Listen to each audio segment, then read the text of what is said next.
Welcome back, everybody, to the Slow Pitch Podcast, and hopefully everybody had a good time since the last episode, selling a whole bunch of stuff. Hey, Lane, how you doing over there? I'm doing great, Rob. How are you? I'm doing well. So, what are we going to talk about today? Well, Rob, we got an email today from a listener. Nice. Someone emailed us at questions@theslowpitch.com. If you don't mind, maybe I'll read it and we can go over this. Let's do that.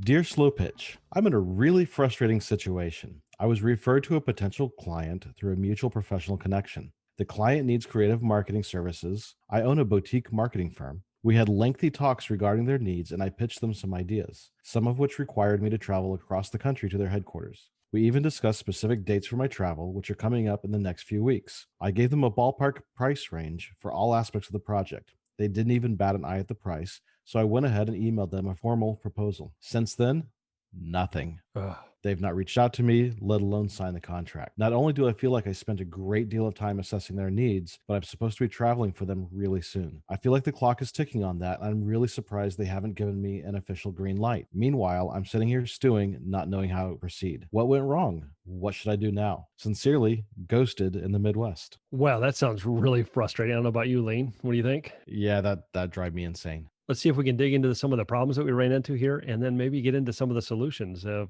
what to do well before you get to this position. What do you think? Sounds good. All right, let's get started. You're listening to the Slow Pitch Podcast, a podcast about selling less and closing more. All right, everybody. If you're new here, my name is Rob. And my name is Lane. And today we are going to talk through this letter that we got. And I say letter, it's, digital letter, right? It's more of an email. No postage stamps. Nobody wrote us on a physical piece of paper, although that would be really cool. I mean, whoever does that anymore nowadays. Anyway, I digress. So how do you want to handle this, Lane? We just went through that. How do you want to handle this? What would be where to start here? Well, Rob, I can read through this and I know you're going to have a whole lot of suggestions here. Of course. I spent too many years in the corporate world. So I know how I would probably have dealt with a client like this. How would you have handled, if from the corporate world, how would you have handled that? And it's okay if I would do something different. Well, so I see Ghosted had a lot of conversations with the client, and it sounds like Ghosted may have committed to something or came close to commitments without really having the deal sealed. And I don't know that I would have gotten that far. I would have we could have talked about travel, we could have talked about pricing and all, but man, I'm not booking travel dates or even committing to travel dates until I have a signed contract. Yeah, and I don't know that they booked anything, but I do think if you've started to really get that far into it, and then wrote them a proposal and sending that, you've gotten quite a ways in, right? I mean, I feel like whoever this is thought, I've got a deal. Yeah, absolutely. Yeah. And to me, that sounds like, I had a friend of mine one time tell me that when I was selling something, he said to me, he goes, it sounds like you're smoking something. Have you ever had Hope-ium? Hope-ium's really, really good stuff. That's dangerous stuff. Yeah, it's very dangerous stuff. Yeah, it's up there in the narcotic world. Don't ever smoke the Hope-ium. That's what he told me. And I was like, you're not far off. So it sounds like this person might be on a little Hope-ium themselves. Maybe not, but it's quite possible. Quite possible. Yeah. Yeah. That's the worst part of being in sales. Man, I got a lot of hope. I think last episode we even talked about, I've got hope, but you can't pay your phone bill with hope. And yeah, it's frustrating, but that's not the way that it works. So I think, is there any other areas that you would see in this that you say, hey, I don't think this really went the way that it should have gone for them? Yeah, I think most of my issues really come around that time commitment side of things where, we can travel here, we can travel there at certain times. Even the comment when Ghosted says, I'm sitting here stewing. I understand the frustration, especially if you're on the Hope-ium. Yep. That you're sitting there just waiting for that contact to come back. I would probably reach out once, maybe twice, and just drop the line of, hey, I'm still ready to work with you.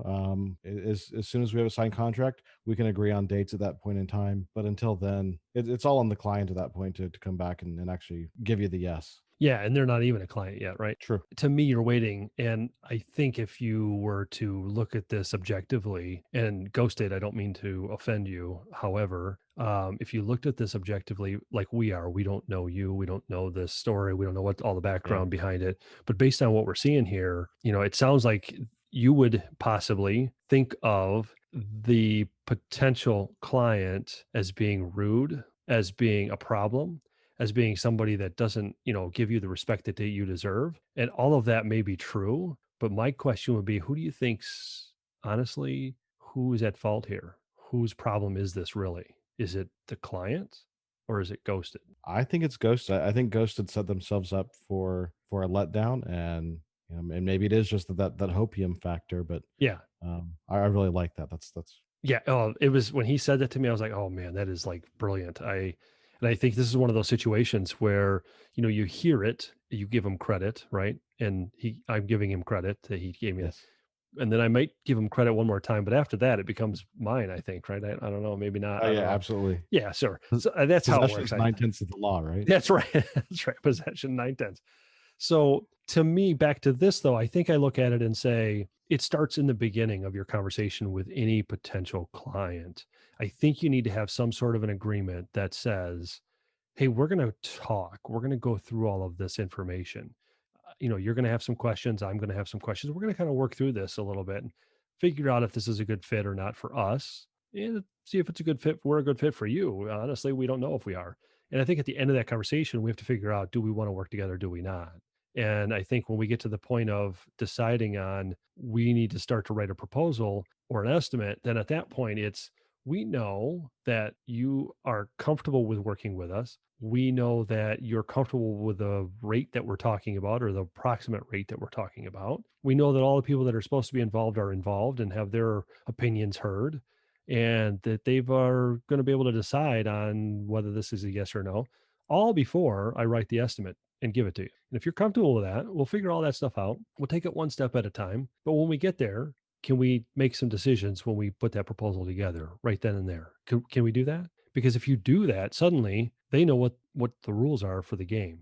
Otherwise, you're going to play the game that they like to play, which is, I'll tell you when I'm ready and may not tell you at all. In fact, I'm going to ignore your email until I want to decide to give you an email, if I do at all. That's very frustrating for anybody who's in sales. I've been there 1,000 times before, so I get that. You have to stop allowing that to happen. So that's one thing, is starting it out right, starting it out on the right foot. And I also think, Lane, based on the last conversation in the last episode we had, do you think they were speaking to the decision maker in this conversation? No, I tend to think that they weren't. I'm really curious what their the client's personality type is. I'm sure you don't have nearly enough information to determine that by, but Right. I would be really surprised at what their personality type is and where they fit in the organization. Yeah. So I think if I was to ask them my first question would be, who are you speaking with? Well, let me ask you, Lane, who do you think they were speaking to? Who do you think was either level or a type of person? Not so much the personality side, but role in this. Who do you think they were talking to? Yeah, I would think it's probably a mid-level, manager type of person. Definitely not the owner. Yeah, somebody who is collecting the information for Yeah. the decision maker, it sounds like, right? Just based on what I'm seeing Yeah. in their email. And I think that's one of the things to know is, if you are talking to somebody who doesn't have the ability to say yes and you don't know it, or you do know it, then you need to do some different elements to make sure that you can get to where you need to go. And I think, for a reference, I think if you haven't listened to the previous episode, I would listen to that, because that will help you determine, by asking the right questions, am I speaking to the right person who can make the decision to say yes? They may be able to say no, but are they the right person to say yes? And if they aren't the right person to say yes, who should be involved so that they can get involved with that to making the decision to say yes or no? I think that's one of the pieces that I think is really important. One of the things that caught my eye that really stood out, like glaring. In fact, if I read the email, these letters were in red to me, and I went ahead and emailed them a formal proposal. I knew that was going to catch your attention. Yeah. I mean, you might as well have written that in bold letter, font size Yep. 28 in a font size 12 paragraph. Yep. To me, that was one of those where I'm like, wait a second, you sent them a proposal but we don't even have confirmation on anything yet. And so I would say never, ever, ever send a proposal to somebody unless you know what the answer is going to be based on all the elements that need to be involved before you can make that decision, which means, is it even worth their time? Is it worth their effort? Like, for example, you're a boutique marketing firm. You've given them some ideas. My question to you is, why are you giving them ideas before you work for them? Did they pay you for these ideas? Or are you just giving them ideas so that you hope you get the sale? And that's not a Right. good position to be in. It comes across as being, I wouldn't say needy, but it comes across as being you're trying to get the sale and trying to push them to buy from you. And instead, I think if they start pushing you for ideas, my answer would be back, boy, I would love to give you some ideas. However, the way that we usually work in this is we work through the details of what we want to have in terms of a deliverable. We get to the decision of whether or not we're going to be the right price, the right agency, whatever that is that you're looking for. Are we going to be able to work together? And then we sign that agreement. We start working there to start coming up and creating new ideas, because it doesn't make a lot of sense for me to start putting creative ideas together for somebody that we may not even be a right fit. I mean, would you like it, potential client, if while I'm working on your project, I had somebody come along who said, hey, same situation, they wanted some ideas, and I started pitching them other ideas that I could be using on yours? I wouldn't want that happening if I was in your shoes. I would want to have the best ideas that you have available at the time instead of just willy-nilly pitching all these different ideas to everybody. Because if you're willing to tell everybody all your ideas, why should I pay you? Right? Yet you're already giving it away for free. Yeah. And that doesn't make sense. So never, ever give away your ideas before you're paid, in a sense. I mean, listen, sometimes you have to give them a little nibble. I get that. But there's a point of, hey, we're going to work together or not going to work together. That's what I need to know. Right. And there's a nicer way to say that. And there's a nicer way to get there. But that is one of those elements that you have to make sure you do. So emailing a proposal is way overboard and way too far out there. And if you're going to go through all those pieces and all that work to get a proposal written, I hope you did a lot of other stuff to know that you're in the right place or not. And so I would say, you talked about a ballpark price range. You gave them a ballpark range, it says, and you said they were okay and they didn't bat an eye. How did you know they didn't bat an eye? Yeah. How did you know Yeah. that? Just because they didn't say something doesn't mean they weren't going, oh my God, Yeah. So I let's can't try afford that. something. Let's try something. Lane, I need a website. How much is that going to cost? Just give me a ballpark. Somewhere between, $750 and $1,250. Okay. Oh, great.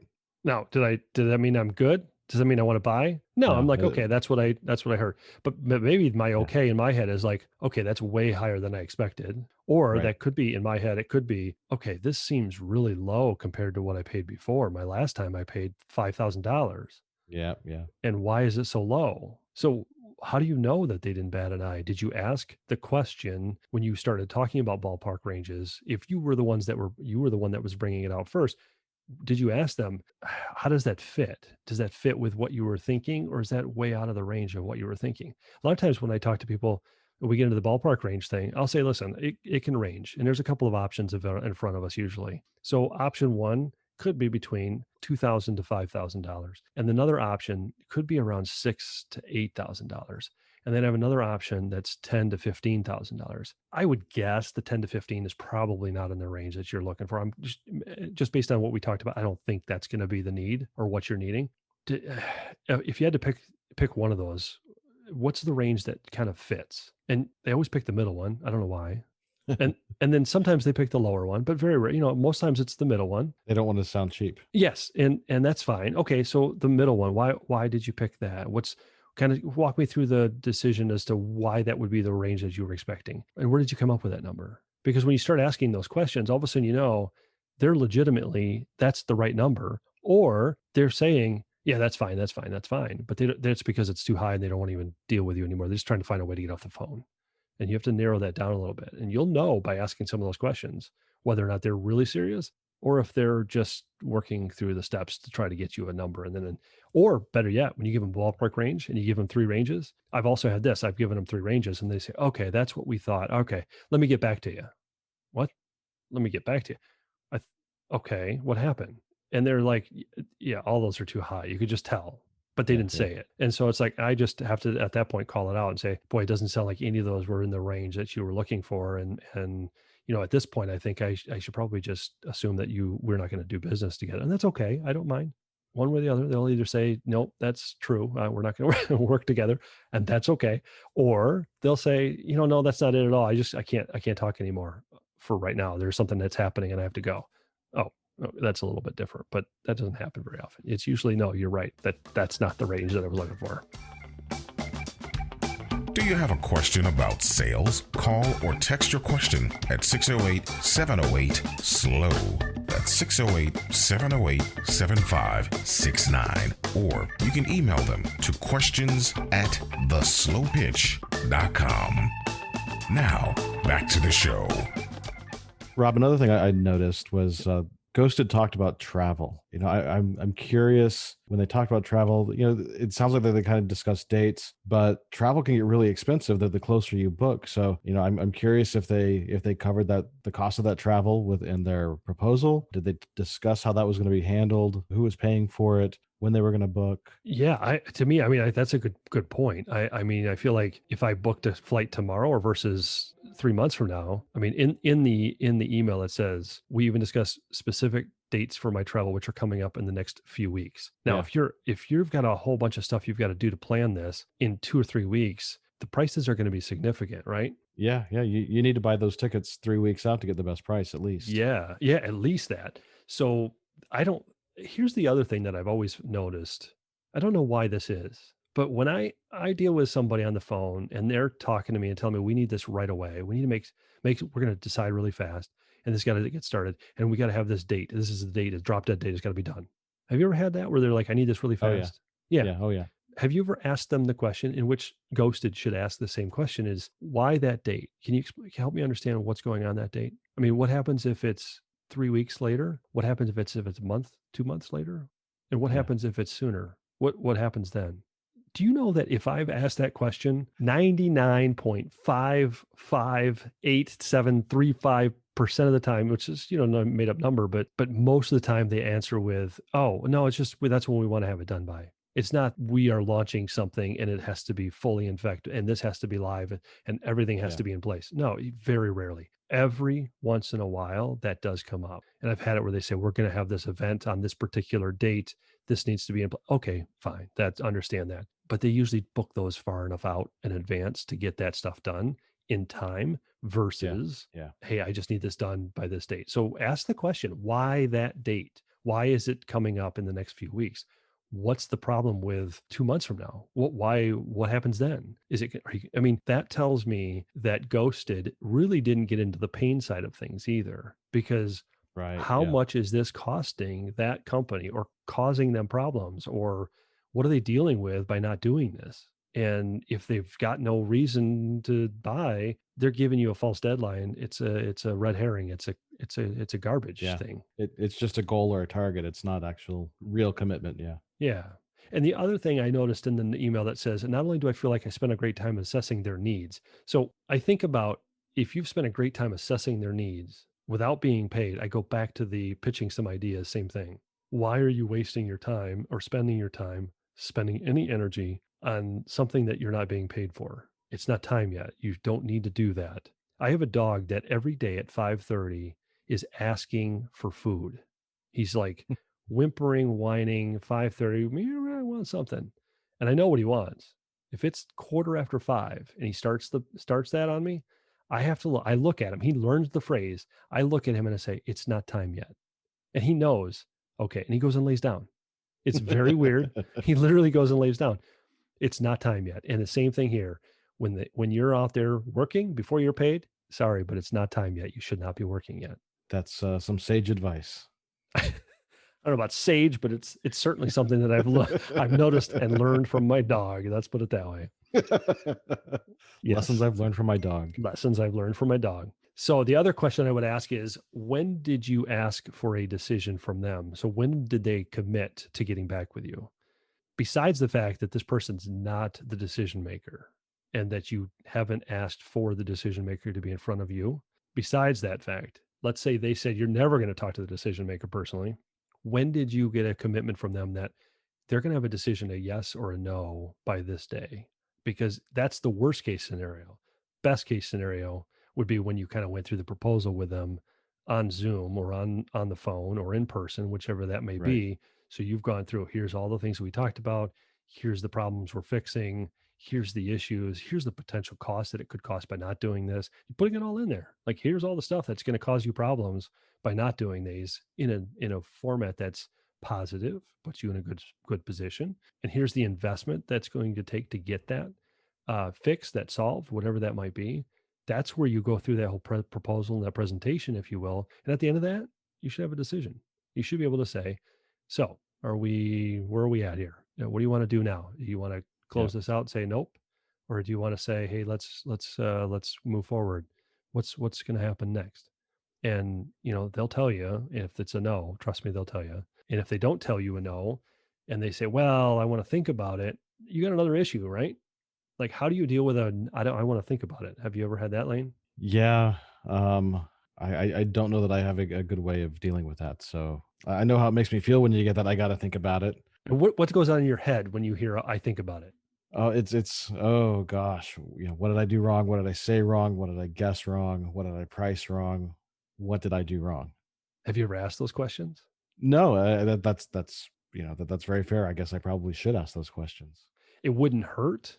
The other thing, if I go back to the very beginning of your conversation, let's say when you had that, think about how you started out. Hey, when we go through all this conversation, at some point, we're going to go through a proposal if it makes sense. We may never get there, but if we do, and we get to the investment portion, we talk about all the things we're going to deliver, and it doesn't fit, are you comfortable telling me no? If you can't tell me no, then I should know that now, because I don't want to get there and you feel like you can't say no to me. Yeah. Because I don't want that. And if you can say no, okay, can you tell me yes then too? Because it kind of goes hand in hand. And then that way you won't have that. Because when you get to that point and you're going through the proposal or the estimate or presentation or whatever you want to call it, and they say, well, it's a maybe, you can say, well, remember back in the beginning when we first started, and we talked about this is that point of, and a lot of times what you could do is just before you start your presentation, you say, all right, we're at that point. Remember in the beginning when we talked about it's either kind of a yes or a no? That's kind of where we are. And this is the point in time where we're going to have to make some decisions. So let's go through what we've got and see what we come up with for decisions. They know exactly what's expected. It's very difficult to not give you an answer when you've laid that groundwork enough ahead of time. It's incredible how well that works. Probably typically more in your favor because they don't want to give you that no. Yeah, absolutely. I mean, listen, if it's a no already, you'll get that when you start talking about the pricing. If you start talking about the dollars and the ranges, that's when you'll hear the no and you have to pay attention to it versus at the proposal part. If you get a no when you're writing the proposal, you missed it before. You missed it. You were not hearing it. You were smoking. Right. Yeah. So that's the thing to keep in mind. And really all of these things that we just talked through, to me, goes back to what can you control? In this scenario, you could control a lot of elements that would prevent you from getting into this position. You could control your initial conversation, what the expectations are. You can control what your ballpark price is and how that's going to come across and how are you going to get that information out of them. You can control if you're in front of the decision maker or not to a degree. And if you can't get to that piece, what are you going to do next? But all the way through this, you have all the control unless you give it away and you don't allow it to happen. Okay, Rob, well, let's take a quick break. And when we come back, we'll answer Ghosted's final question of what should I do now? Hey there, salespeople. You know how reviews make it so much easier to sell. Well, the same is true with podcasts. If you feel like this podcast is worth it and you can spare a minute, we'd love it if you drop us a review wherever you listen to this podcast. We appreciate it. All right, Rob, we're back. Why don't you help Ghosted here and tell them what they should do now? Yeah, that's a good question. I thought you would answer that. All right, maybe not. All right. So here's the thing. When you are in this position, you missed, honestly, and I don't mean to say anything to make you feel bad, but you missed obviously some valid points that you need to hit along the way to make sure that they're in place before you can proceed and so on. But you're here now. And really the key is how do I fix this and how do I recover, right? So I think the best thing I would suggest would be, I think you need to reach out to them directly I wouldn't email. Don't email, don't text, don't anything. I would call and I would leave a message if they don't answer, but I would leave a very quick and simple message, which would be, hey, so and so, whoever it is, I'm just trying to reach you. I have a quick question for you. I need to wrap something up. Can you give me a call back when you have a second? That's it. If they don't call back from that, then I would call back and I would leave the message that's going to be something along the lines of, it sounds to me like there's no interest in proceeding with our proposal, with our conversation, with all the stuff that we talked about. And so I've released plane tickets. I've released the things that I needed to set up to make sure that I was ready to do that. If I'm wrong, please give me a shout back. I'm just going to assume that nothing's happening at this point, but certainly feel free to reach out either way. But if I am correct, I really appreciate your time and leave it at that.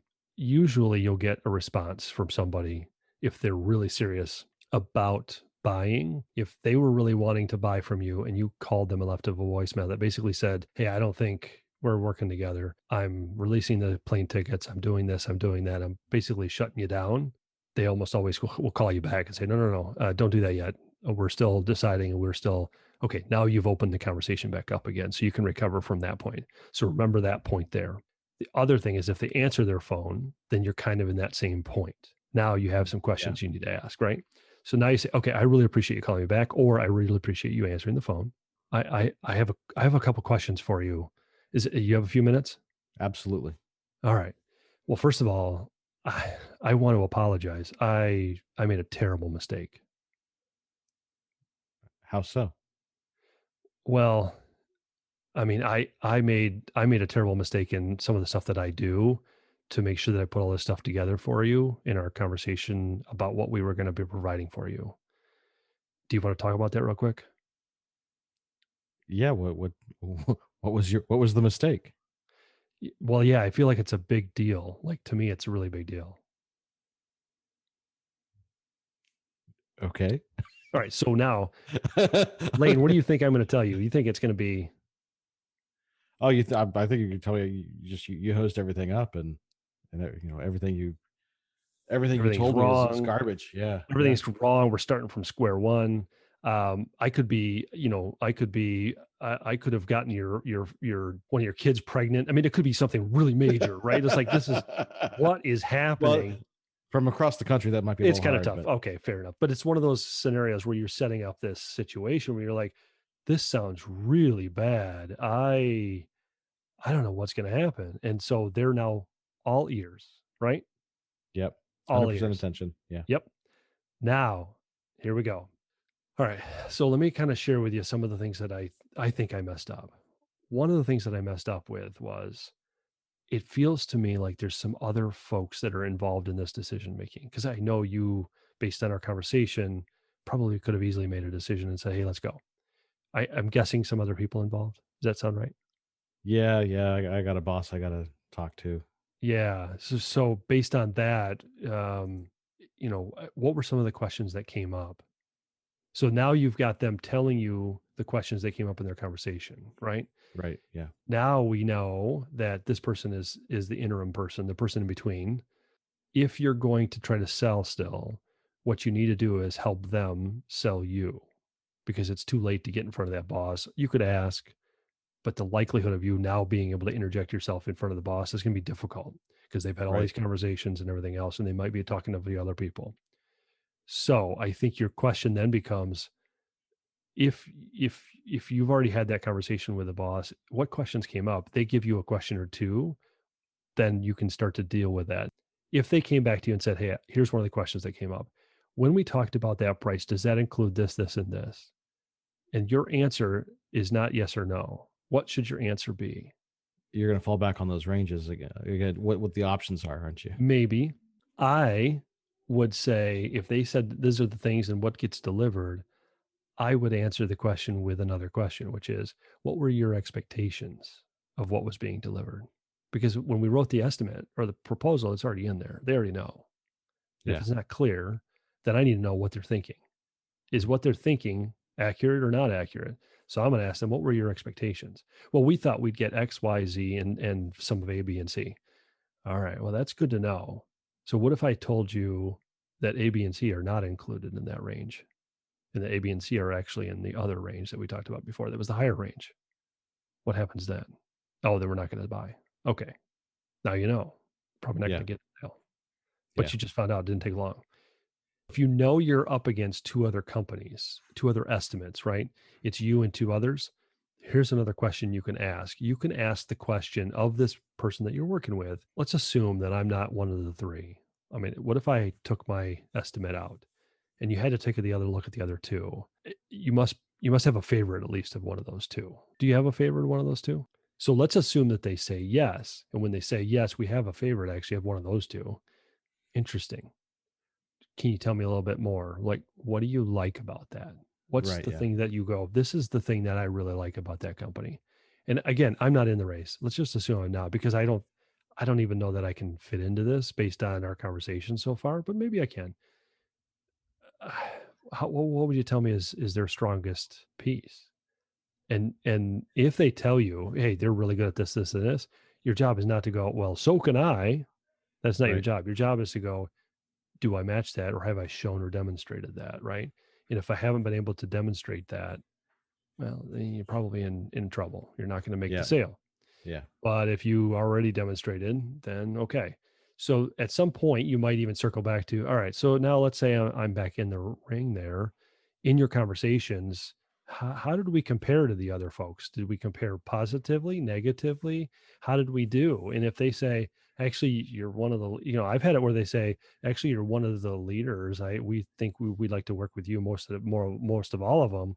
But there's one little piece that we're just trying to get an answer from this other company. And that's usually when I go, okay, I know I'm in pretty good shape.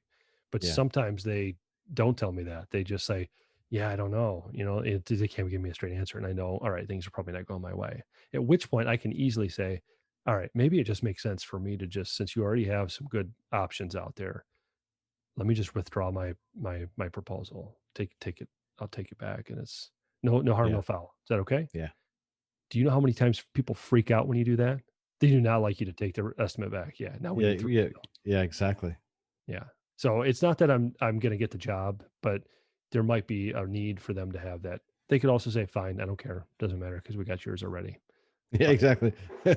Doesn't What are matter. you gonna do? Come rip it out of my email? Yeah. Yeah. I'm just looking for somebody to tell me whether or not I'm even in the running. But I have to find out if you have the ability to get back in front of the person you talk to, and even more importantly, in front of the decision maker. Because if you can do that, then you're back in the running and you can actually open up more conversations and fix the things that you did wrong before. So don't be afraid of calling them back and saying what I said earlier, which is, I made a huge mistake.